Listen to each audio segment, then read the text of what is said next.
Welcome to the Inspired Evolution, and it is such a treat today to bring you the vibes from Chris Ventura. Chris, how you going? Hey, brother. Good to be on. It's such a treat to have you here today. For those listening in to Chris for perhaps the first time, Chris is an entrepreneur. He's passionate about education and the role that it plays in forming society around us. It was last year in 2017 that he co-founded a project-based learning company. It's called Harness Projects. And he did this to address the gaps that he saw that were apparent in traditional education. My favorite thing about this, though, is that he actually did this as a mechanism to leverage the power that the learning market has on making social change. During the early part of his career, Chris describes himself as a typical corporate wage slave. I love it. Working long hours, spending enormous amounts of energy on projects that had little meaningful impact. And it was about 2010 that Chris's natural curiosity moved him into self-development and stuff like that.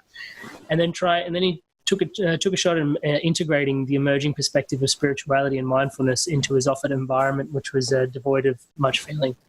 And it was about 2015 that he left that world and began to integrate his corporate skills into product management, digital and user experience design with his well-being practices. So Chris now fundamentally is a world bridger. He's constantly moving between a world of commercialization, finances, and corporate governance to a world of mindfulness, empathy, and impact.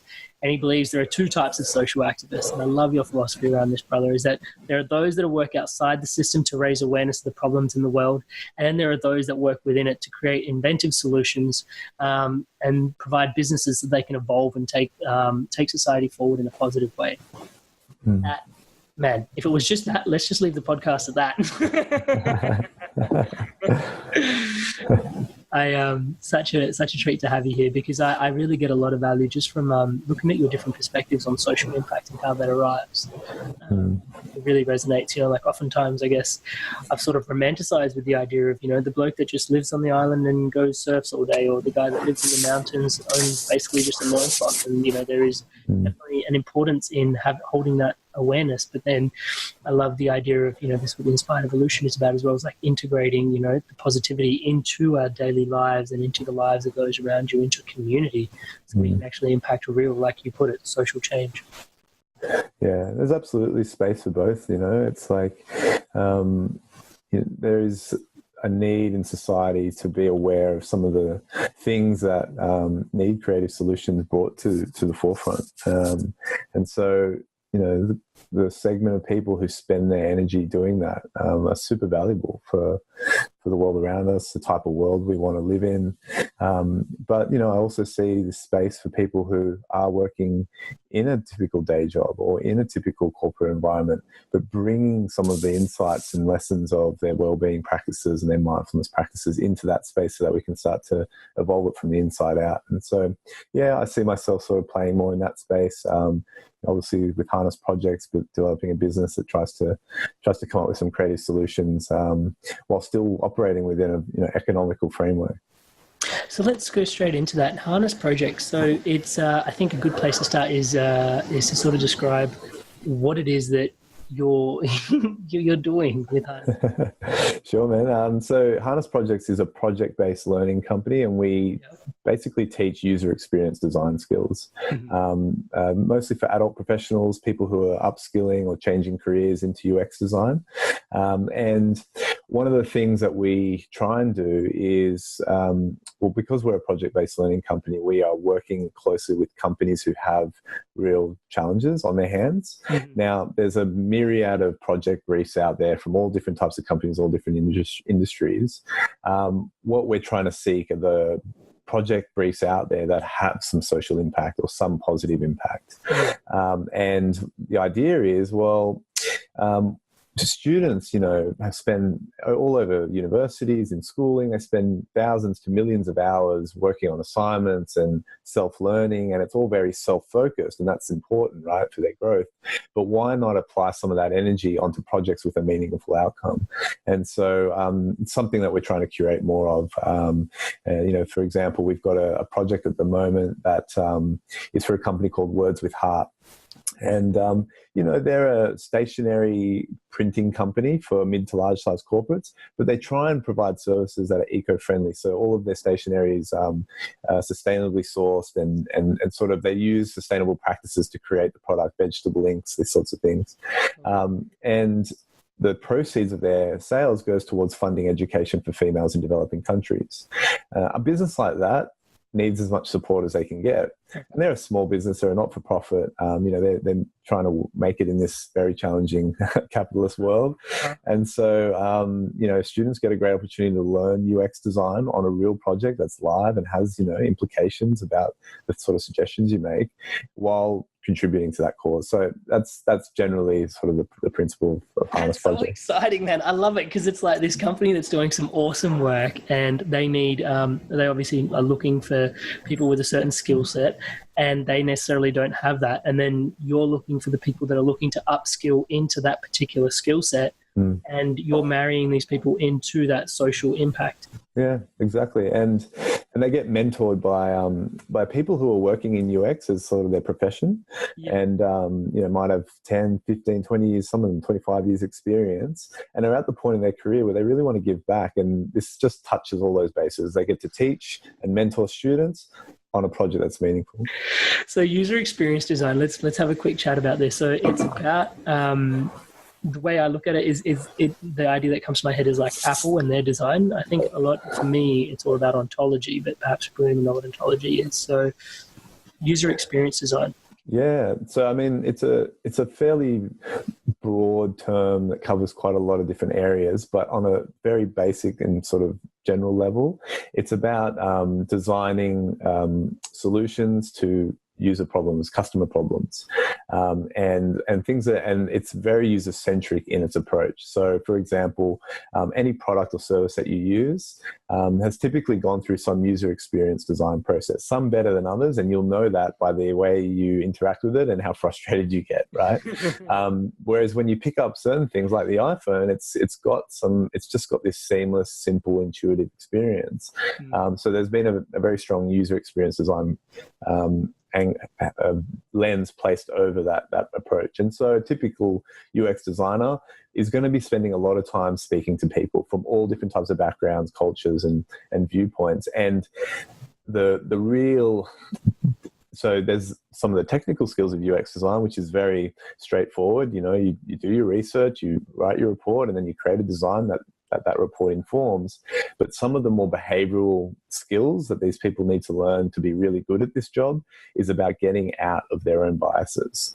It's about applying an empathetic approach to the design process where they can remove their biases and step into the shoes of the customer that they're designing for. And our philosophy is that the more people that learn that skill, whether it's in UX design or in any practice like mindfulness, it actually benefits all of us, right? When you can see your own biases and see how that might skew an outcome, then that's a really healthy thing. Well, I can't ignore what's come up for me is that you're just rolling out compassion. It's like, the idea is that basically you've got to be compassionate to the end user, and the way that their entire experience informs what you're creating from that standpoint, which is interesting because this UX design, even in that, it's kind of hip with the UX, but it's also it's not an age-old idea. Maybe some of the fundamental principles are, but in terms of being mass adopted, this is quite a novel thing, which is weird because you'd sort of consider that if I was going to go build something, I would consider who I'm building it for rather than going ahead and building it, right? Exactly, yeah. So it's not really that old as an approach. It's very logical if you think about it. I mean, if you're going to start a business or create a product or create an initiative or an event or, a march, figure out who is the sort of who's receiving the value from that experience or from that service, and design for them. And so what I think is happening now is it's become much more formalized in an actual profession rather than something that some people do well and some people don't. And there's been a lot of frameworks and at least best practice that has been identified as this is the best way to go about it to get the best outcomes. So it's now become a profession that's growing and sort of a lot of people are interested in it because it's also quite a nice way of working. Yes, you spend some time behind the computer doing some of the reporting and analyzing, but you're also spending time in front of human beings. So you get a bit of a mixture in that experience as a designer. Yeah, incredible. So I think I really want to have a chat to you about like your own development, like how you sort of went from, like we touched on, you, as you put it, and I would gladly put it that way myself, the corporate slave, into then, like evolving, and then perhaps even just the idea of what we touched on before, like empathy and compassion, how that sort of infused into your life, and then perhaps how that jumped you out into creating your own business. Like, because for most people, that's not an intuitive approach. It's like my personal development doesn't necessarily lead to me having a business around something. So what was your journey? When did this sort of start, this awareness of things being different from the corporate wage slave way of being? Yeah. So I would say that before 26 or 27, I didn't have an entrepreneurial bone in my body. It wasn't something like, I hear a lot of entrepreneurial stories where people from 15 or from childhood, they just knew.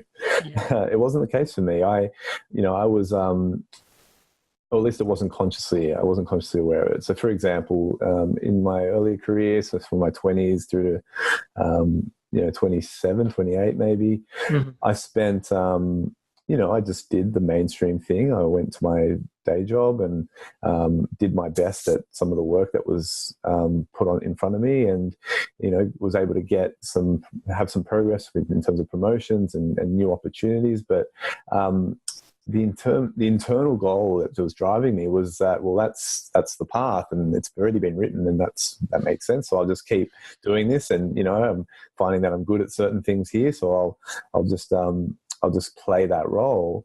And I think it wasn't until I got to sort of my mid part of my career where I started to really question some of the projects I was working on. I was like, well, there is so much stress and energy and anxiety around a project that is a website launch or an app launch, or it's got colors and it's words and pictures on a screen. And I was like, hang on a sec. Don't strip it back, bro. Don't strip it back.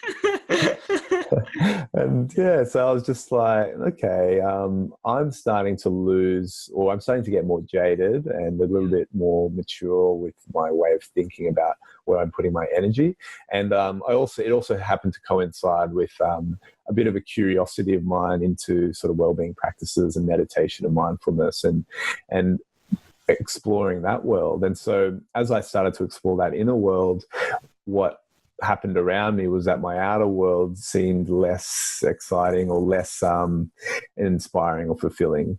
And and so through a natural progression, partly conscious application and partly just the unraveling of life, I landed in opportunities where I got to work on some fairly innovative projects in work that were around education. And so I spent sort of the last 7 years in education, and before that I was in advertising and sort of worked at Fairfax Media and different places like that. But when I got into education, I got these opportunities to work on innovation projects, and through that experience and the role that I held, which was a sort of head of digital role, which meant I had a lot of UX designers that worked with me and product managers, people who are part of this group that I'm talking about that have to spend a lot of time with real customers, with real students. I started to see a massive gap that was between the student experience and what these educational institutions were providing, both from a student experience point of view, but also just this cycling of students doing assignments, spending all this time working on things, and then it really all gets lost at the end. It's all forgotten. Think about all the assignments we've done in our years, and it's just left to the wayside. So thus was born an idea to take a startup forward and to try and approach it from a different way. And I thought about my personal learning journey. I was not a very good learner. I wasn't someone who could sit in a lecture. I hated textbooks. Learning the way they prescribed you to learn. Yeah, exactly right. So, lectures weren't for me, textbooks weren't for me. What I did find that I was really good at was that I learned through just trial and error and doing many, many, many, many projects and just being put in the deep end. I've just happened to find that to be useful for me having to get it done, And so I was like, well, fuck, okay, let's build a project around it. A sort of company around it and create these project experiences that are challenging but also supportive. Yeah, inspiring. Because that would have been a massive project in itself, setting up that company. But the there's something that you touched on in there, and there's a lot in there that we could go forward on. But the thing that came most of the top was this inner world, outer world junction that you were talking about really fascinates me, because you've sort of gone away with this like reflection of your inner growth, and then realized that your career on the outside is going to change. But then also the work that you're doing is uniquely positioned as well, because it's about people's like inner experience, like their frustrations and stuff with their experience with their world. Do you often like sit back and pause to reflect on like the work that you're doing? Is that like the nexus of the connections between humans and the world that they're with? Yeah, I mean, I feel like there are natural points in time where that opportunity for reflection comes up. And all through this startup journey, I keep getting up these opportunities to really check in with where the vision is and what the direction is that we're heading in. And we've had to make some concessions just for survival's sake in these early stages. There are some projects we run that they don't have a social impact. They're still just serving a company's revenue sort of goals. Yep. But for now, there are students that get a lot of value from having the experience anyway. And so we've had to just be, as sort of balanced with that as possible. So I feel like there's always, for me, it feels like a natural thing. I feel sometimes like I'm just this vessel that's moving through, and I just get the next stepping stone placed in front of me. Like, okay, this is what's happening now. Yeah. And it sometimes doesn't feel so pre-planned. Yeah. And how do you so I can sort of relate to that. And I think that was the biggest thing about leaving my corporate role is, and so there's a couple of things I could touch on there, but like leaving your corporate role and then all of a sudden just that trust that it takes to know that the next step will sort of appear. How's that been going for you? Yeah, so that's a muscle I've had to develop for sure. When I was leaving my corporate role, it was a very awesome role that I was like, I was leaving at 5. I had a team of amazing people that I had such a great like family connection almost with, right? And, there was a lot of recognition because of the role title. But there was just this little thing inside. It was like, that this isn't actually, I'm resting on my laurels here. And there was a part of my personality that just couldn't deal with that. But it still took 8 months to jump out. And I did so without any sort of other job to go to. I went straight into a bit of consulting to see if that would work. And while I got to the point where I could do this startup. So, and ever since that moment, that was sort of one of the biggest jumps, I think, in terms of trusting myself, and all the amazing amounts of anxiety that came with it. But there was something that happened in that very first time where it was this, and the way I describe it is that the universe caught me. It's like you jump off the cliff, but the universe always catches you. And I can't stress that enough. I feel like that's happened over and over and over again. Now, it doesn't necessarily mean it gets easier to do the jump. It's still anxious and stressful, but I've got at least now a bit of history where I'm like, you know what, it's a good chance I'll be caught. So let's just jump. So, I think it's important to plan as much as possible and don't just sort of be negligent with that. But then also there's going to come a point in time where there's no more planning to be done. I find that super inspiring. It's that the universe will reward your courage, which sounds easy, but like I myself, like I think I left my job at the beginning of this year. I think that's been like a consistent thing that keeps emerging. It's like, how much more can you trust the unfolding? And obviously you've been on this process a little like that much longer, and to see just the grace with which you're executing it now is super inspiring. So it's great to have you. And congrats to you, man, for doing that, because it's obvious around just being on the podcast. It's just an example of the rewards, right? Yeah, it's phenomenal. And so I think that is kind of like a perfect little segue to talk about something that is really I can't ignore, is that you've got this super passion for well-being and health. Anyone that meets you, it's kind of like it stares you in the face. Chris is passionate about his health and well-being and looking after yourself. And then you touched on this in the conversation earlier, and then how that well-being curiosity sort of ended up pushing you as a shift in your career.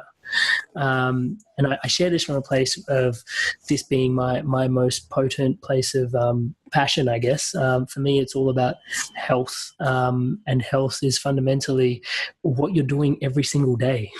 You know, so like, what was that journey like for you? And at what point did you realize that health was actually more than just, you know, like eating well and eating right and sleeping right and meditating a lot, to the point where it's like, no, actually, it's like all that I do all the time? Yeah.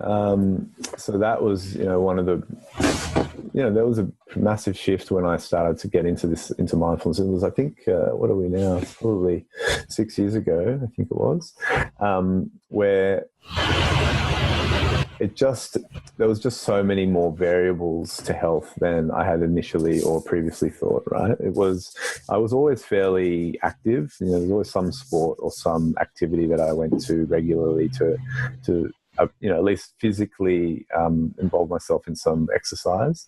But it was the mental exercise and sort of the heart exercises, which I'd never even thought existed, you know, and it's just that slowing down, the opening up to the unknown. And it's a really scary process because you're learning about this surrender in yourself, which just doesn't get taught at schools. I think I need to do a project at some point in time, right?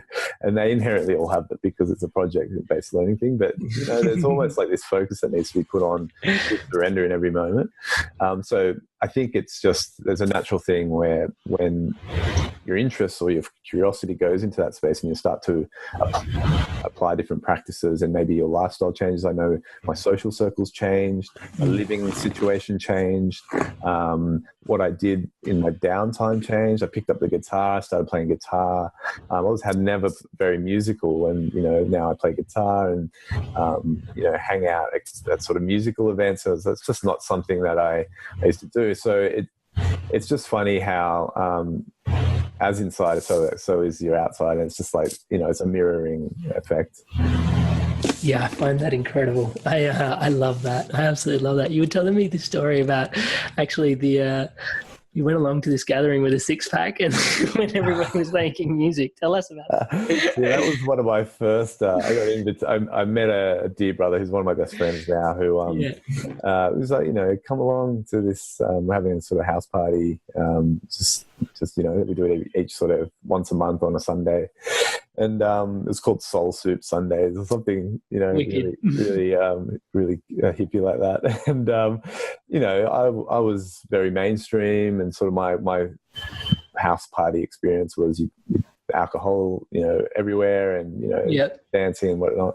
Anyway, so I went there with a six-pack, with the best of intentions, and you know, very graciously the host was like, "Thanks for that, man," just stuck it in the fridge and we never saw it again. And so it was, and I just had this very different experience. It was something that stuck with me, and that's probably why I told the story, because you know, it's a very memorable moment of, wow, there's another way of just having that social time and downtime that I think in Australia is a really important thing for people to know about, at least for people who maybe have surrounded their whole social experience around sort of alcoholic events. And I don't have a problem with alcohol per se. It's more just, and, you know, I still have the odd wine and enjoy it.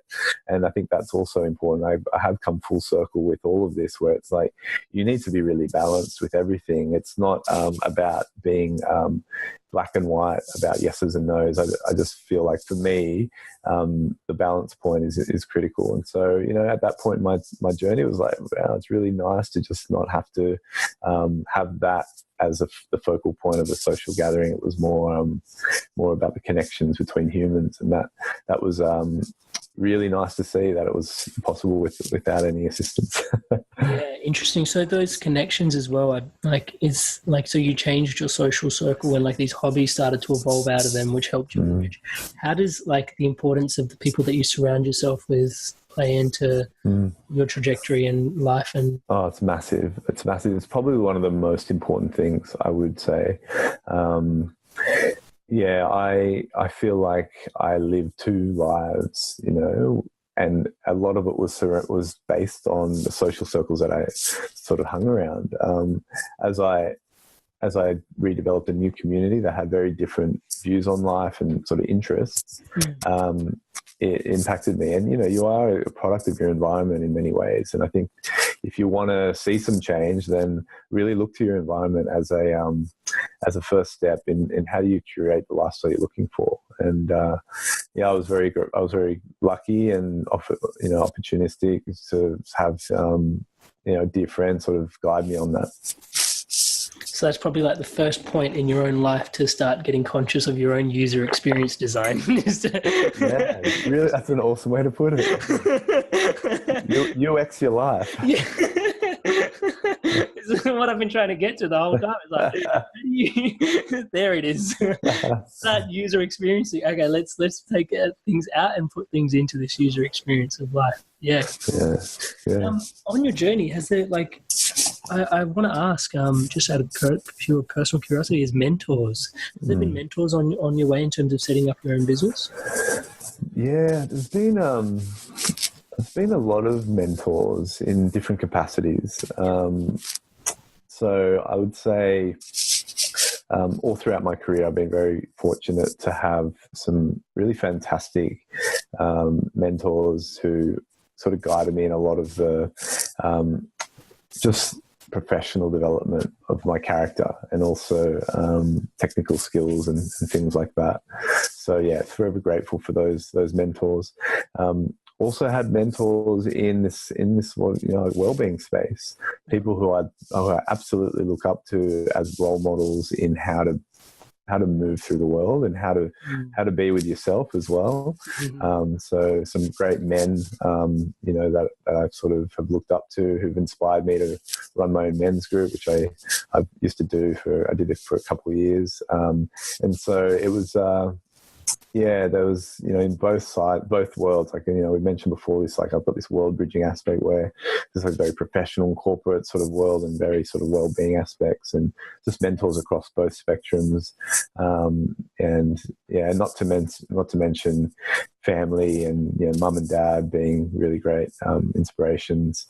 And just other supports like my partner Mitzi, who's just been a real rock for me as I move through this startup journey, which has had some real stressful days, man.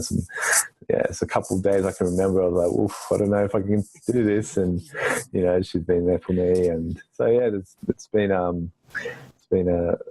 really nice journey, and been very lucky with the people who've supported me along the way. So I'd say for anyone, just seek out those people that inspire you, that have something to impart. I think we all have a gift to give someone else, and that's a really nice and fulfilling thing to do as a human. Yeah, incredible. I was just there. I couldn't, as you were mentioning Mitzi, I was just thinking about the support that our partners really give us, and it's an age-old adage, isn't it? Like behind every successful man is a very even more potent woman. It's just damn straight. We love you, Mitzi. Incredible. So how would you describe where this is all headed for you? Obviously we were talking about, you've obviously taken the opportunity to user experience design your life, and then eventually taken that into a company where people are now participating in user experience design. And I absolutely adore what you're doing, because it's harnessing social change through education, which, is the most potent way to make Buckminster Fuller. If you really want to create an impact, create a change, then education is the place to start. Where's this all going at the moment? I know you said there's one step at a time sort of thing, but what's the greater vision here? Yeah, so there's a few things that I've got my eye on, and also understanding that there is probably a whole bunch that I'm not even aware of yet. Yeah. And that's going to be really interesting over the next few years. But I'd say one of the key things for me is to increase the profile of project-based learning as a real mechanism for developing technical skills, but also behavioral skills that make us great human beings to work with. And these are things like collaboration, communication, resilience, empathy, mindfulness. These are behavioral skills which, when you're in a working environment, and it doesn't matter what capacity, it doesn't have to be an office, it can be anywhere. You want to be able to work with someone who has some capacity in those areas, because it makes it a more enjoyable experience as a community working together. So raising the profile of project-based learning to the point where I'd love to see the accreditation process improved because of it. So at the moment, Harness Project sits outside of any accredited sort of general government frameworks, and the reason for that is because the way education currently is structured is that it's very much based on having skills that are very measurable on a numbers basis. So for example, that's why we have exams and quizzes and what we call rubrics for marking, and all these mental models for determining where someone is at.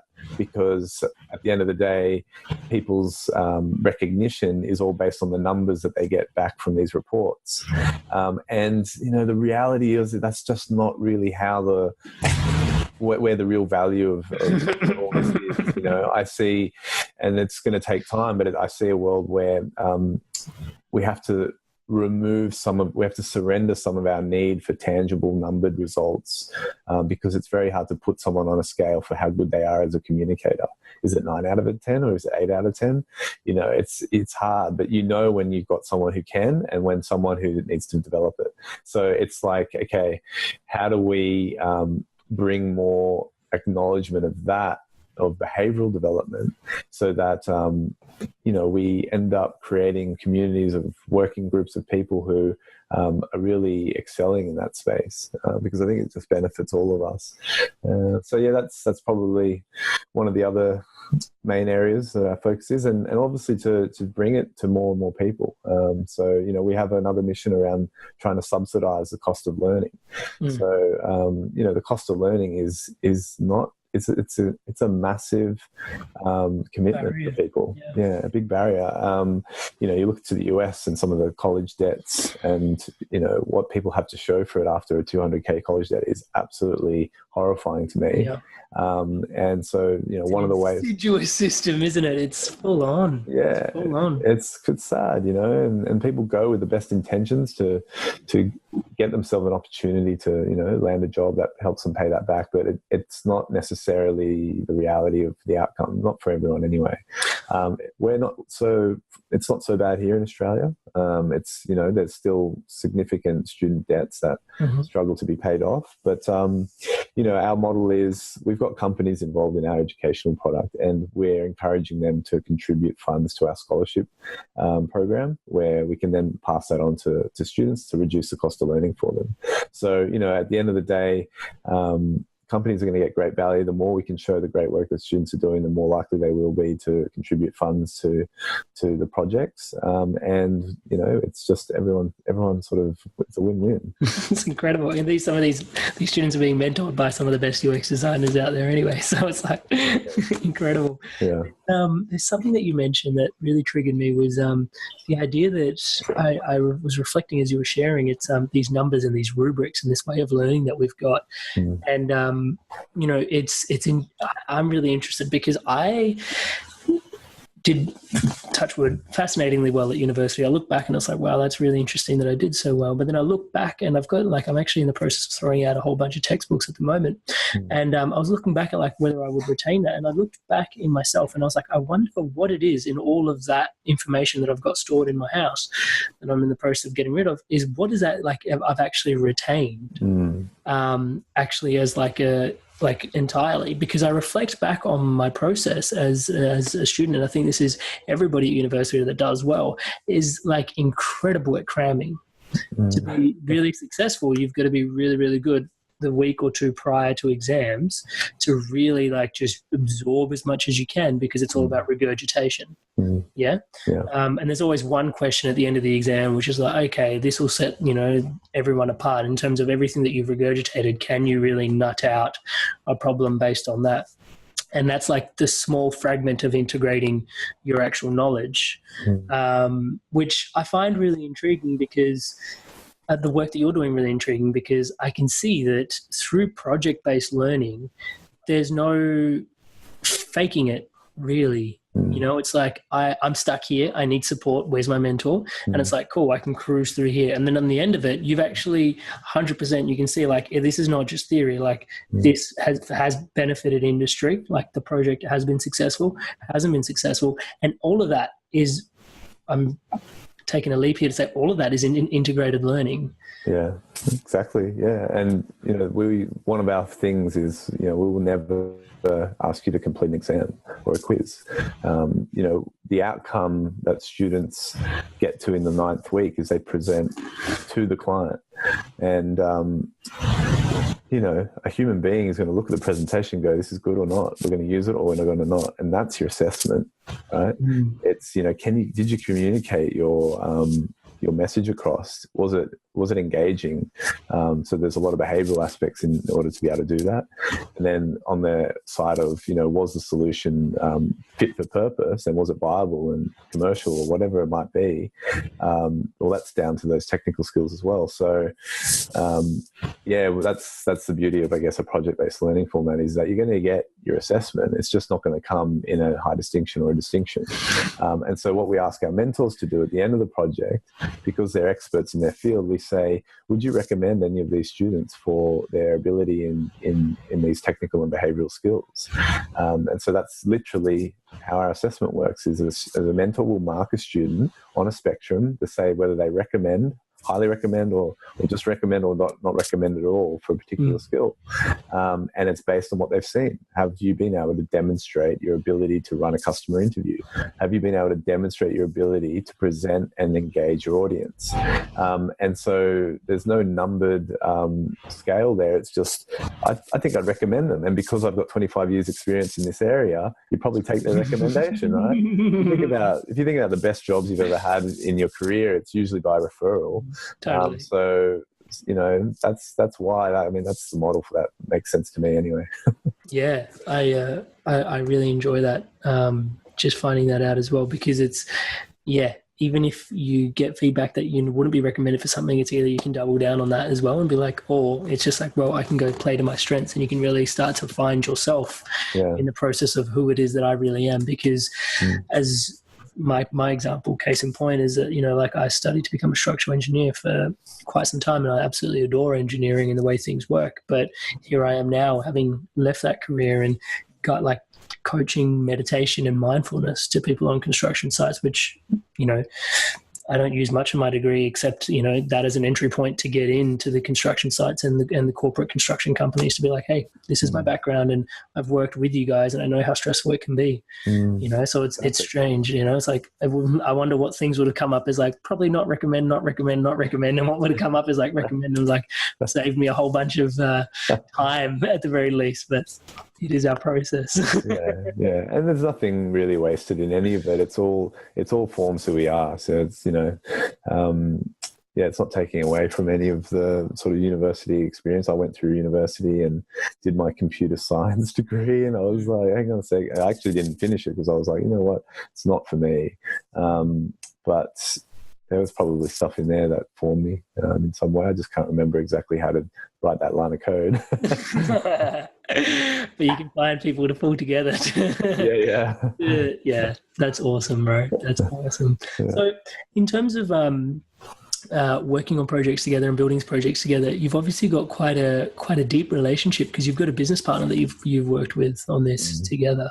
Yeah. So that's you know, his name's Mike, and we've just been on the most incredible journey together.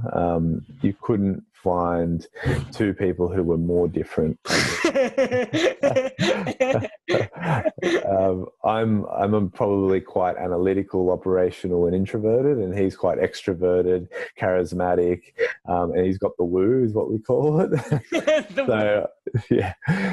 So you know, and we had to really get to know how to work best with each other, because I'm very detail orientated and Mike's very big picture, and so we had to find the middle ground where we could both drop our need for safety in our strengths. So my need for safety is making sure the details all sweet, but sometimes I need to let go of that so that we can move into the bigger picture stuff, and vice versa. So, we've been working together for about 3 years, and we've gone from strength to strength, and it's just been a really hilarious story, and I think there's probably a book in it at some point. How did you guys find each other? So we actually used to work at the last company that I was at together in different capacities, and didn't really spend too much time working across the same areas, but it was only towards the end of both our journeys at that company where we got an opportunity to work on a very similar innovation product. I think a lot of the sort of seeded thoughts around what we could do here started there. Just sort of we reconnected afterwards and went after it. So you sort of left at the same time? I left first, and then Mike soon followed after that. Yeah, awesome. I find that intriguing, just to sort of see how people band together to facilitate work, because I got this saying that 1 and 1 is never 2. 1 and 1 is always 11. Yeah, very good point. Yeah. Really helps accelerate the things that you want to do. Really awesome. You have that. So, what's the best? I was going to say, I was looking for a reference, but I think before I asked that, you said you weren't an entrepreneur until you were 26. Like there was not even an entrepreneurial bone in your body. What, was it just the need to evolve and change that sort of brought that in? So there's an interesting story here. I've started other businesses before Harness Projects, and one of them, which is actually still going today, it's a bit more of a side thing at the moment, is a company called Bombisha, which sells yerba mate tea, which is, if you're not familiar with it, it's sort of really popular in South America. It's like their coffee over there. And I started that with 2 really dear friends that I referred to earlier on this wellbeing journey. And so Bombisha was an interesting experience. It was, we all actually met. So one of my best friends is James. We met over a yerba mate. We were literally walking in the office, and I was holding my gourd with my bombilla, which is very unusual in an office environment. Just holding a gourd. Yeah, most people are like, is that a bomb, dude? If you look like this, there is no way you could have gone to work on it. You don't look too far off it. And so I used to take this into meeting rooms and drink my mate, and people would give me these funny looks. Anyway, I felt like, well, whatever. This is sort of my background. And one day in the kitchen, I came across this other guy washing out his gourd in the sink, and I was like, "You drink mate?" And he's like, "Yeah." I was like, "Wow." Anyway, 6 years later, best friends, and we started a business selling mate with his partner as well. So it was 3 of us, and we just we infused so much of all. And for me, I was I was quite excited by this whole new world of well-being and inspiration and sort of, living your purpose. And so this was going to be our avenue to do something that was, bringing mate to the world, and in Australia at least. And so, it was a good experience. We learned a lot. The business is still there. So if you want mate, bombisha.com. It was more of a, I guess for me, like a learning experience. I always had this weird intuition that I had 3 businesses in me, or 3 significant businesses over the course of my career. Harness Projects, I guess, is the 3rd one. And so I felt like they were always ramping up to something really significant, but I needed to go through a few different experiences to learn what it took to make a successful business in this sense. And so there was a consulting company that I had, which sort of bridged me from living corporate and to this point. And there was actually a photography site at one point, but that was really small. So Nah, man of many strings, man of many trades. This is the second time I'm having a really deep conversation with someone about business, and the word intuition comes up. How does that inform or guide you through your process quite a bit? Like you mentioned, you had this intuition at some point that there was these three different things that were going to emerge. Yeah, it's such a quiet voice in me, and it's actually something I've been wanting to cultivate more, so that at least I can act on it more readily. But it's been very, very quiet, and that one is just something I really remember, where I was, I used to say to myself when I was starting Bombisha, I was like, I think I've got 3 businesses in me. I've got this feeling of 3. And that was after seeing what the experience of Bombisha was like, where it was, moderately successful, not that successful, to be honest. And yeah, it's just this really quiet voice inside. These days, with Harness,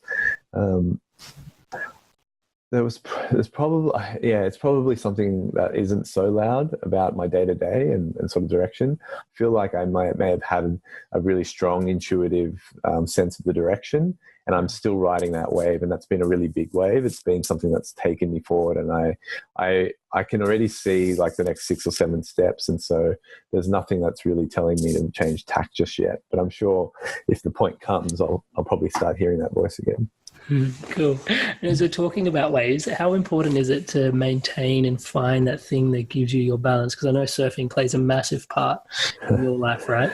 Yeah. So I've recently moved back to Maroubra, which, if you don't know the area, it's right near the beach, and it's just, I grew up here. So when I moved away from Maroubra, I was away for sort of 5 years or so, 6 years, and I didn't realize how much I missed it. But being back now, I'm like what we call a grom. Like I'm like a teenager again.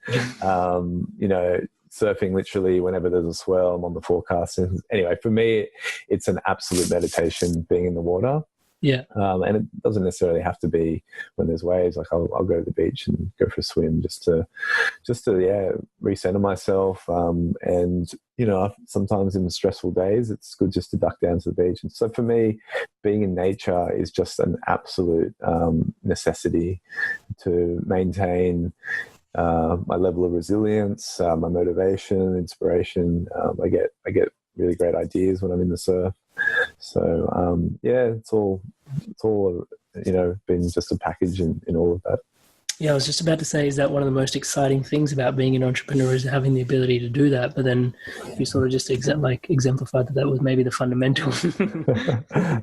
Yeah, being able to dictate your own time is the most amazing thing about being an entrepreneur, and being self-employed is being able to say when you work. Thing is, doesn't ever turn off. So let's not get too romantic about it. There are some real stresses and challenges about running your own business, especially when you've got students and, workshops in the evenings. It's, I'm always on. I'm always checking my messages, because at this point with, a small team, we have to do that. But, it's your own. So there's a different level of motivation when you're doing that, when you're putting that level of effort into something that's your own. And it helps to be passionate about what you're working on then at that point, doesn't it? Yeah, you'd want it to be the right product or service. If it's something you get bored of in 2-3 years, really question whether you're going to start that business. Yeah. And Bombisha was a bit like that. Like, I like mate, but there's only so much mate you can drink. And then after a while, it's like, well, it's just mate, whereas at least with what I'm doing now, I get to see all different types of human beings go through a growth experience. And, to see, it's really fulfilling to see people who didn't believe in themselves get to the final prezzo and absolutely knock it out of the park. Yeah. Last week we had some presentations and the students just did so well, and it's just like, oh, okay, I really get why I'm doing this. Super rewarding, those little moments that check in. Yeah, incredible. So on this journey, being, I was going to say an entrepreneur, but I guess just yourself, because I think that's probably one of the most potent messages, is to really be yourself. In this conversation that we've had, has there been a book that's like kind of stood out to you, like something you've read, or maybe a film that you've watched that's kind of been like, that's kind of the one thing that recommend, I guess, to your kid on their journey of being themselves? Oh, that's a really tough question. There's a book that comes to mind for people transitioning from corporate to their own thing. It was actually a book I read that was probably one of the final straws that broke the camel's back and made me go, okay, time is now. And it was called Reinventing Organizations by Frederick Laloux. Just a really interesting take on how humans create organizational structures, which sounds really benign, but the way he takes it and sort of the vision of, the types of organizations that are emerging just really inspired me to and I mean, I guess it reflected how much feeling and absence of what I was looking for was in this corporate environment. So that sort of gave me the final thing that, okay, I need to get out of here. So yeah, that was definitely a book that strongly inspired me. There's a lot of different movies and sort of mentors and sort of people that along the way that at all different points in time have just been super useful. So what's do you think more and more people are feeling like yourself and myself? Or is it just I'm just connected to you and we feel the same way because we're two pigs in the same pod? I think it's really hard to know when you're in an echo chamber, right? I think it feels to me that there is more of an awareness because of the proliferation of information around being self-employed and all these different opportunities and avenues there are to do that. It's much easier to start a business now than it was years ago, where you can do it on a shoestring budget, really. If it's a digital business with a digital product, you're sort of, there's the only thing stopping you is yourself. Yeah. And probably, the right product market fit. And that's all stuff that you work out as part of the experience. But, yeah, so I feel like there's a lot more opportunities and avenues for people to do what we're doing, and a lot more support for people doing it. And it's trendy as well. Let's be honest. There's a lot of people want to be a startup founder, and they're quite romantic about that ideal. It's a fucking lot of work though, and you really need to be honest with yourself whether you're ready for that. Yeah, it's like entrepreneurship is the new rock stars. I want to be a rock star. I want to be an entrepreneur. Yeah. There's something that you touched on in there, which has been something that I've been grappling with at the moment. And it's like, just to give you an idea, it's been 5 months on this journey of having left my job. And I was just reflecting on this the other day. I think I went Facebook Live with it as well, was the idea of opportunity. Because I remember when I was leaving my job, I was like, this is like an unbelievable opportunity that I'm leaving, similar to the situation you were in. You've got a great role, great title, doing, great people that you work with. And, but there's that lack of fulfillment, right, on some level. And I remember this clearly, that I was like, I'm not sure if I'm walking away from perhaps the best opportunity that I've ever had. And we reflected on this in the conversation, the universe catches you. But I guess what I'm looking to share in this is that the idea that now I'm looking back and I'm kind of like overwhelmed with, like, touch wood, I hope it remains this way, but like the amount of opportunity. It's like once you step out of, like, they've done a real good job with the education process. You invest all your money into getting your education, and you streamline, you build a groove into the career and the trajectory that you're going to take. For me, it was engineering. And then it's like, that's my opportunity, what an opportunity to be. And all of a sudden, like, you don't know that you feel like, with the consistent paycheck, there's nothing outside of that. But as soon as I stepped out, it took me maybe, like I said, 5 months now. And I'm just like, and I'm working on all these myriad of things at the moment. And it's like, this is kind of insane. Like, I could be doing one of, 15 different things right now. And it's like the opportunity is like, and I just had that click moment the other day where it was like, when I was leaving, I thought there wasn't going to be any opportunity. And now it's like, wait, slow down. Yeah. Now the talent is actually trying to figure out which opportunity is worth pursuing. Yeah, 100%, man. And, what that comes back to is nature is abundant by default. It's not scarcity by default, and so whenever you feel like the mindset is saying, well, I have to hold on to this because this is all that's available, and if I lose hold of this life raft, I'm going to sink. It's actually it's not the way, at least I've found, and obviously you found, that nature works. Nature will reform around you no matter where you go, and you may make a wrong decision along the way, you may have a failure, but it will naturally reform around your new circumstances to provide you the next choice or the next opportunity. And so I think it's a mindset thing, and just being brave enough to do it the first time. Because once you do it the first time, then the next time you're like, well, it worked once, why not again, right?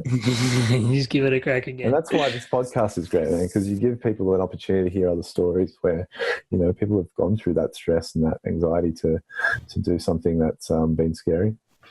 Yeah, I was listening to one of my favorite teachers, Sadhguru, recently, and he was like, stories are incredible, and I love the storytelling, but I was listening to, he was like, nowhere do you get to wage a war, win a battle, lose a battle without ever accumulating a scratch, unless it's in storytelling, and it's like, because if you put yourself in the story, you get to see everything that happened without actually having to go there, and like you stay unharmed, but then you've got all the insight from it. And yeah, for me, it's super romantic. I love the way the Indigenous have continually just through story, through so much wisdom through the ages has been more oral than written. Whereas now we're in like a written age where it's like everything's going to be written down. Everything used to be storytelling. So I love it.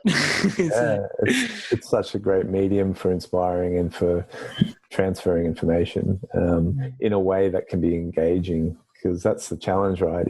If you're communicating something in a very unstory-like way, it doesn't really stick with people. And that's, again, comes back to textbooks and lectures and those sorts of things. Tell a story and they're the greatest teachers, right? So. And it's like, I love the idea of, sorry, mini tangent, but just the idea like how a story at a different time and a different place for the same person can mean something different. Yeah. And the same story for like 6 different people, they can take 6 different things away from it because they're focused on different aspects of the story, So there's certain things that even having this conversation with you, I'm taking away from you.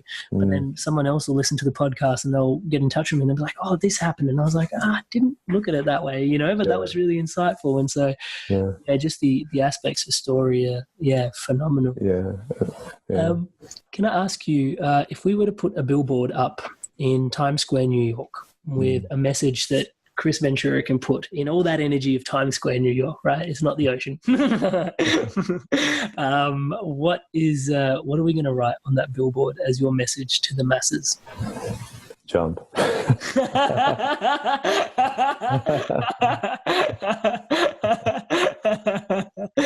Nice. And maybe in a small script you'll be okay. Not able to read that. That's right. Yeah.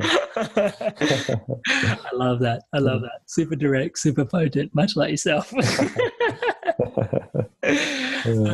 All right, brother. So my last question, and by no means my least question, is, it's actually my favorite one, is beyond the skin suit, beyond the startup, beyond the entrepreneur, beyond the partner, beyond surfing, beyond everything, who are you?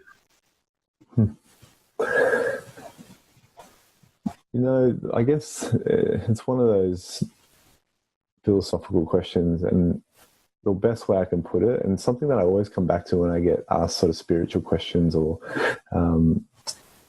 inquiries into that space, and it's about I am a song. I am a particular type of song, and we all have one. We all got a very unique sound that we're communicating on this planet. And music is a really interesting medium for feeling and expression, and we're in a very feeling-based experience as human beings. We feel everything every day, many myriad of emotions, and I've got a particular song that I'm singing, and other people are going to feel, and some are going to resonate with it, and some won't.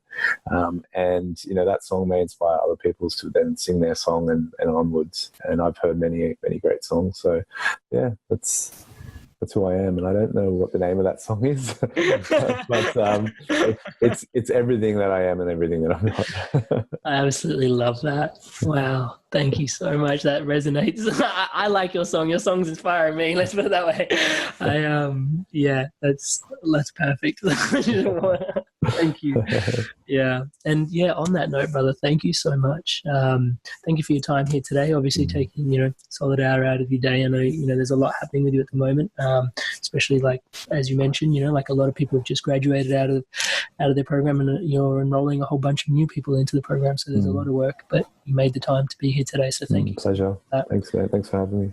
No, such a treat. And also just the amount of work that, you've this journey has been, lifelong, but also the last 7 years, and trusting yourself and finding your way, and, all that work that you've done on yourself. Major gratitude for that. And, also really grateful for all the work that you're looking to contribute through social change and education, and just the good vibes, and may that song continue to sing strong and pure and blessed. So thank you so much. Thanks, Amrit. And you too, man. And so for those looking to get in touch with you, brother, how's the easiest way to find Harness projects? Yeah, we've got a website. Just check us out at harnessprojects.com.au. On that, you'll basically see what projects we have available if you're interested in getting into UX design. But otherwise, you can just hit me up on LinkedIn, Chris Ventura. Happy to connect. They're working on a really awesome project at the moment with the Smiling Mind meditation app as well. So it's like, that's my own personal passion. I can't wait for that project. That's going to be a great one. Awesome. Thanks so much for your time today, brother. Pleasure. All the best, man.